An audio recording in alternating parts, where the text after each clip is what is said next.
Сәлеметсіздер ме, құрметті ұстаздар, сәлеметсіздер ме менің каналыма жаңадан қосылған канал тыңдаушылары.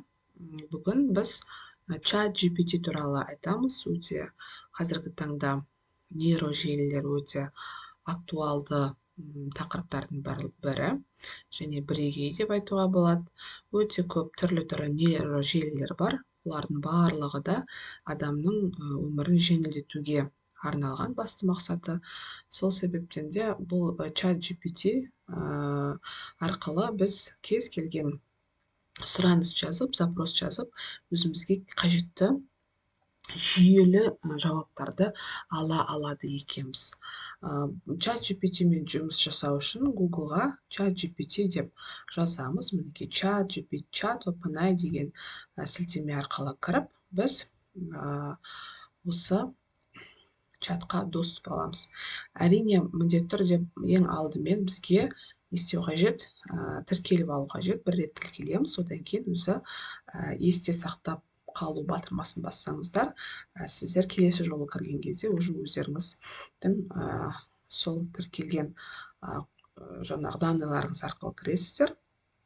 Енді мен енді тіркеліп тұрғаннан кейін бірден создать чат деген батырманы басып, мен өзіме керекті запросты, сұранысты жазамын. Мысалы, мына жерде мысал ретінде жаңағы запростар көрсетіп қойған. Составь программу, объясни, что такое деген сияқты бір өзіңізге қажетті сұраққа жауап ала аласыз. Бұл жерде енді қазақ тілінде де запрос жазуға болады, бірақ дегенмен де айта кететін жайт, қазақ тілінде кейбір сөздердің ұйқаспай қалатын сәттері болады, кейбір аудармалар дұрыс аударылмай қалу сәттері болады. Енді ол жерде кішкене өзіңіз редактирование, өзгертулер жасап жіберуіңізге тура келеді. Егер болмаса, орысша жазып алып, басқа бір переводчиктар арқылы да аударып алуға болады. Мысалы, енді мен қазақша бір запрос жазайын.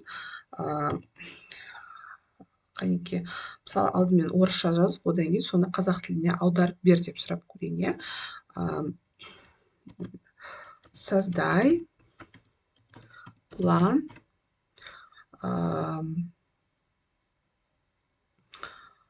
для презентации на тему енді нейросети деген осындай сұраныс берейін. Енді осы сұранысты жіберген кезде бірден маған осындай чат бірден запрос жасалған сәттен бастап маған осындай план, жоспар жасап берді. Яғни бірінші кіріспесін жазасыз дейді, тақырыбын қоясыз, кіріспесін жазасыз дейді, нейрожелілер туралы анықтама бересіз дейді, краткая история, значение, область применения, қай жерде қолданады, одан кейін барып структура нейросетей, работа нейросетей, қандай нейросеттің түрлері бар, соның барлығын жазасыз дейді. Переведи текст на казахский язык деп тағы сұраныс берейік. Мінекей. Тіпті бізге екі түрлі нұсқада жауап жазып беріп жатыр. Яғни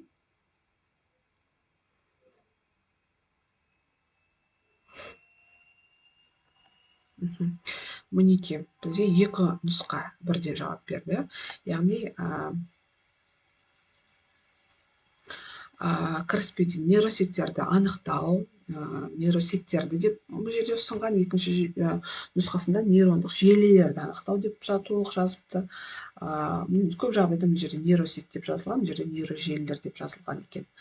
Байқасаңыздар, нейрондық желілердің дамуы мен тарихы, нейрондық желілердің қазіргі уақытта пайдалану аумағы, бұл жерде аумағы қайталанып кеткен, нейрондық желілердің құрылымы, жұмыс істеуі, түрлері, қандай нейрондық желілер бар, оны қандай мақсатта қолданамыз, суреттерді өңдеу, табиғаттық тілді өңдеу, мәтінді бағыттау, аударма, мәтін жасау, медицинада, қаржы, автоматизация сияқты салаларда қолданылады екен. Қандай артықшылықтары бар, қандай мүмкіндіктері бар?